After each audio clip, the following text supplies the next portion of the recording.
There's a fundamental misunderstanding about what an empath's light actually is. People tend to think of it as kindness, warmth, or emotional sensitivity, and while those are part of it, they're only the surface. At its core, an empath's light is awareness. It's perception. It's the ability to see what is there without distortion, without denial, and without the layers of self-deception most people rely on to stay comfortable. And that's where the tension begins. Because when you carry that level of awareness, you don't just see beauty, you see contradiction. You see when someone says one thing but feels another. You notice the subtle shifts in tone, the hesitation in their words, the emotional undercurrents they're trying to suppress. You pick up on what's unresolved, what's hidden, what's avoided, and the important part is this: you don't have to point it out. You don't have to confront it. Your mere presence is enough. That's what people react to. Most individuals spend a significant portion of their lives managing internal discomfort by avoiding it. They build identities around who they think they are, not who they actually are. They create narratives that protect their ego, justify their behavior, and keep deeper insecurities buried. This isn't necessarily malicious, that's human. It's a psychological defense mechanism. But it comes at a cost. It requires constant maintenance, constant denial, and constant reinforcement. Now introduce an empath into that environment. An empath doesn't play by those rules, not because they're trying to disrupt anything, but because they can't unsee what they see. Their awareness cuts through pretense. Their presence disrupts illusion, not aggressively, not intentionally, but inevitably. And when someone who is deeply invested in their own self-image comes into contact with that kind of clarity, something uncomfortable happens. They feel exposed. Not exposed in a literal sense where secrets are revealed out loud, but internally.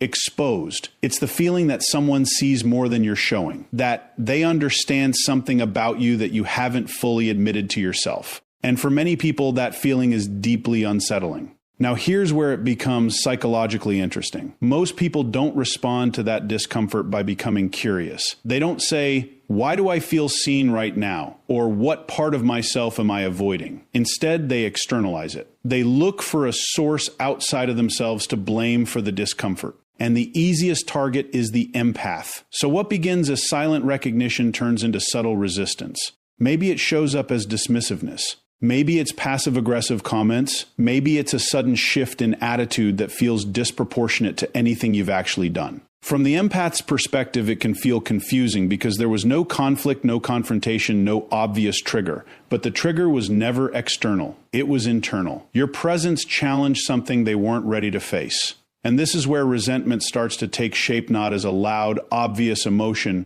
but as something quieter and more insidious. It builds beneath the surface. It's masked as indifference, sarcasm, or even forced politeness. But underneath it is a very specific psychological dynamic. You represent a level of honesty they're not living in alignment with. And people don't resent what they don't notice. They resent what reminds them. What makes this even more complex is that empaths often try to compensate for this tension. They sense the discomfort, even if they don't fully understand it, and they try to soften their presence. They become more agreeable, more accommodating, more careful with their words. They dim their awareness in an attempt to make others feel safe. But that doesn't solve the problem. Because the issue was never what you said or did, it was what you represent. You can't negotiate with someone's internal conflict. You can't manage their discomfort for them. And the more you try to shrink yourself to avoid triggering it, the more you reinforce a dynamic where your clarity becomes something you feel responsible for hiding. That's not sustainable. At a deeper level, what's happening here is philosophical as much as it is psychological.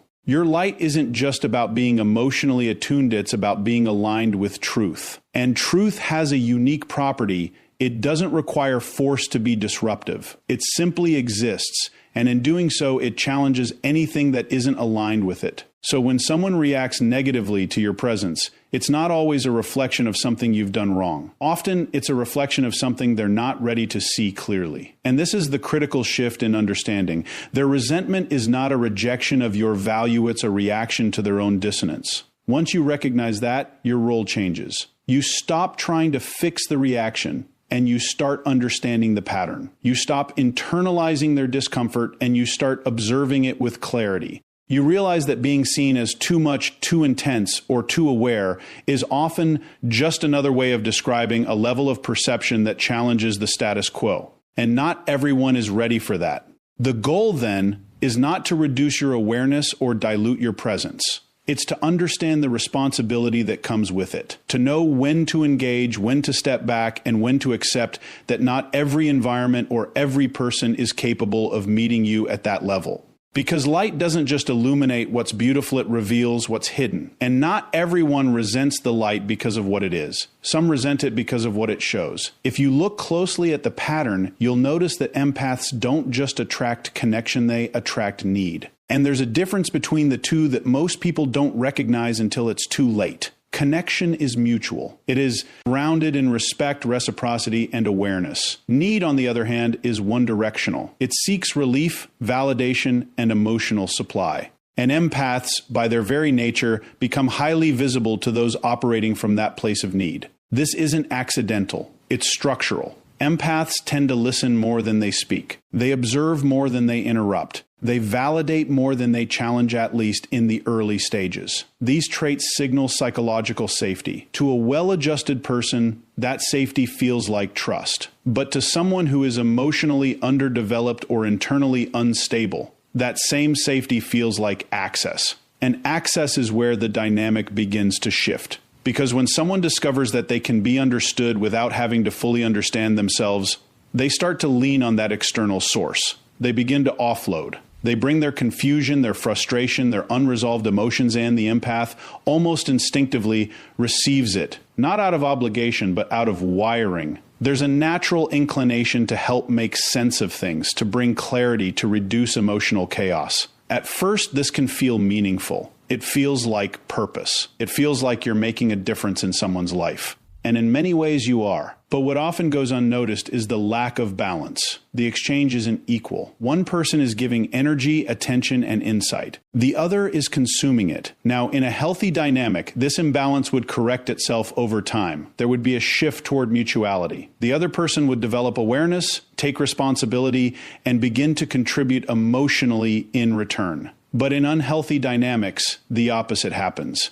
The more you give, the more they take. And the more they take, the more they begin to rely on you not as a person, but as a resource. And that's where something subtle but important occurs. Dependence starts to breed entitlement. What was once appreciated becomes expected. What was once received with gratitude becomes something they feel they deserve. And when you inevitably can't meet that expectation because no one can sustain that level of output indefinitely, the emotional tone changes. This is where resentment begins to form, and it often confuses empaths the most. Because from your perspective, nothing negative was introduced. You were supportive. You were patient. You were present. So when the other person becomes distant, critical, or even hostile, it feels disproportionate. It feels like a shift that came out of nowhere, but it didn't. It came from a psychological imbalance that had been building over time. The other person didn't just value what you gave, they began to measure themselves against it. And that comparison is uncomfortable because your ability to process emotions, to remain stable, to offer clarity, it highlights a gap in their own capacity. And instead of using that awareness as motivation to grow, many people respond by reframing the situation. They start to see your strength not as something admirable, but as something threatening. Your consistency becomes too much. Your insight becomes overanalyzing. Your emotional depth becomes intensity. These labels aren't accurate, they're defensive. They're a way of reducing the discomfort that comes from recognizing something in you that they don't yet possess in themselves.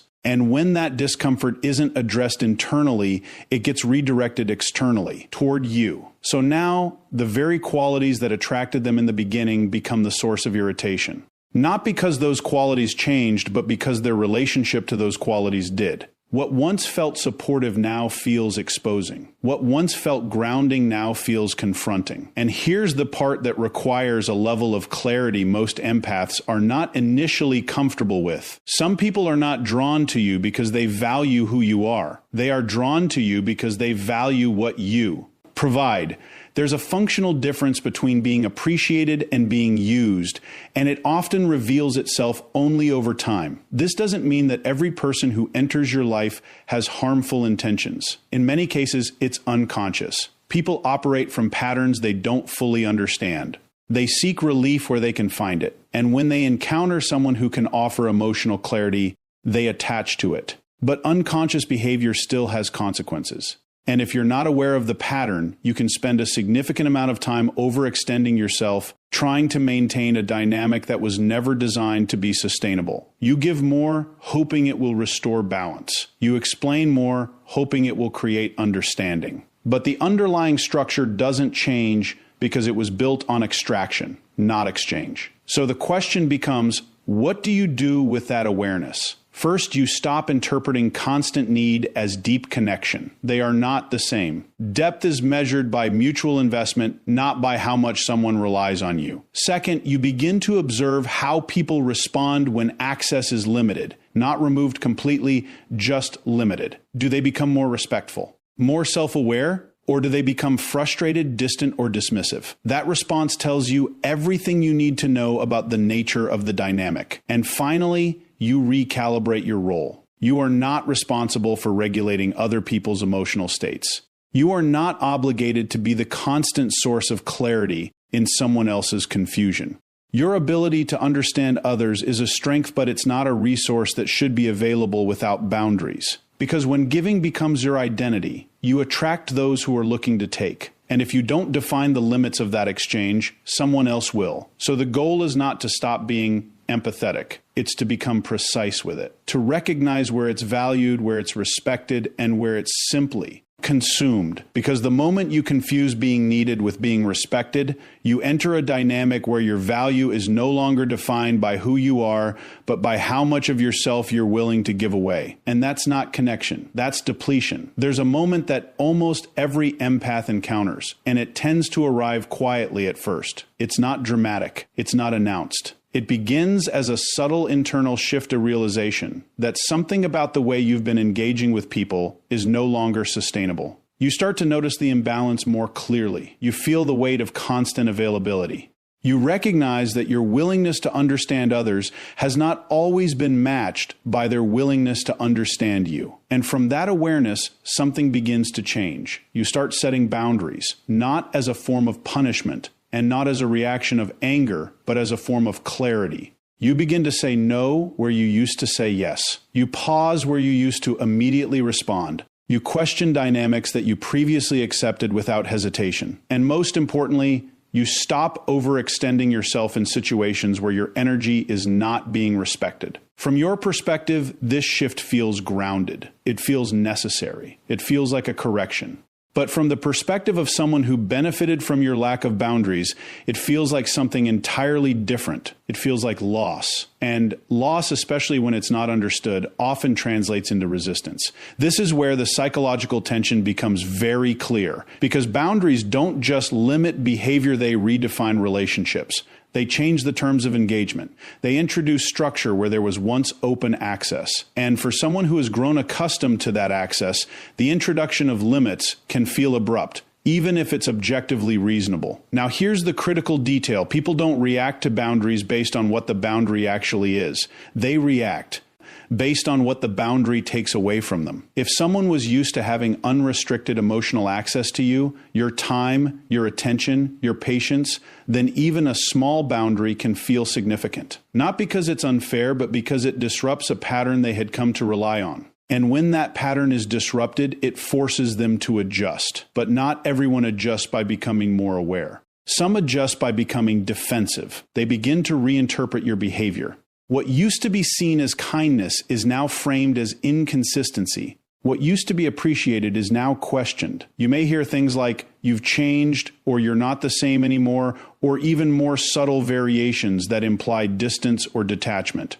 And in a literal sense, they're right. You have changed, but not in the way they're suggesting. You haven't become colder. You've become more precise. You haven't withdrawn your care. You've redefined how it's expressed. You haven't become less empathetic. You've become more discerning about where that empathy is directed. The problem is that distinction is not always recognized by the other person, because from their perspective, the change is measured by access. And when access decreases, it's interpreted as rejection. This is where insecurity begins to surface, because boundaries don't just limit interaction, they introduce accountability. They require the other person to take a more active role in managing their own emotions, their own expectations, and their own behavior. And for someone who is not accustomed to that level of responsibility, it can feel uncomfortable. So instead of adapting internally, they attempt to restore the previous dynamic externally. They push against the boundary. Sometimes it's direct. They question it, challenge it, or try to negotiate around it. Other times it's indirect. They test it subtly, seeing if you'll revert back to old patterns under pressure. And in some cases, when those approaches don't work, the response becomes emotional. Frustration turns into criticism. Discomfort turns into distance. And your clarity becomes the target. This is where many empaths experience a kind of internal conflict, because you can feel the shift in the other person. You can sense the tension, the resistance, the change in tone. And there's a part of you that wants to restore harmony, to explain more, to soften the boundary, to make the situation feel comfortable again. But that instinct, while understandable, comes with a cost. Because every time you compromise a boundary to preserve someone else's comfort, you reinforce a dynamic where your needs are secondary. You send a signal both to them and to yourself that your limits are flexible under pressure. And once that pattern is established, it becomes increasingly difficult to maintain any form of consistency. So the real challenge is not setting the boundary, it's holding it. And holding it requires a different kind of strength than most people expect. It's not loud, it's not aggressive. It's quiet. It's consistent. It's the ability to tolerate someone else's discomfort without immediately trying to resolve it. It's the willingness to let them have their reaction without taking responsibility for it. That's where the shift happens. Because when you stop managing how others feel about your boundaries, you start allowing the true nature of the relationship to reveal itself. People who respect you will adjust.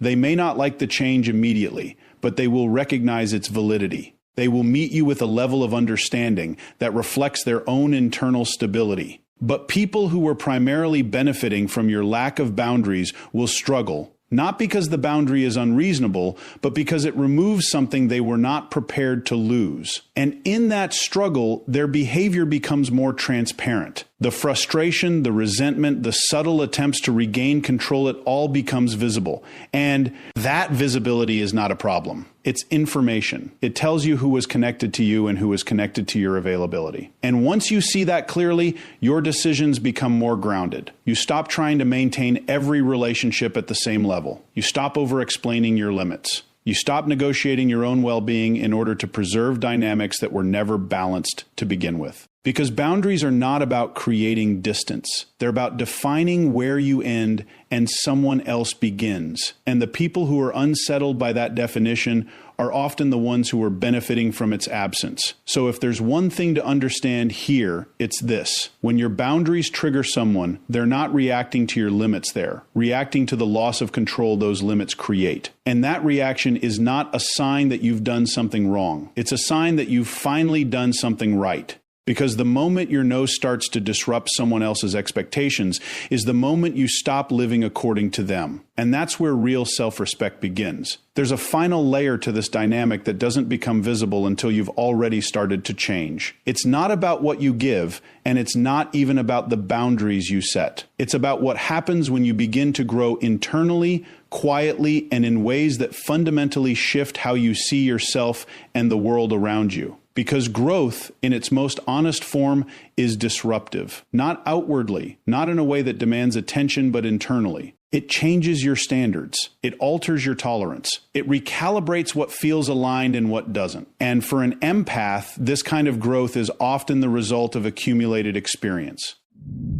You've seen enough patterns. You've felt enough imbalance. You've reached a point where awareness is no longer optional, it's integrated. And once that integration happens, you don't relate to people the same way anymore. You become more selective, not out of judgment, but out of clarity. You listen differently. You respond differently. You no longer feel the same urgency to fix, to explain, or to carry emotional weight that doesn't belong to you.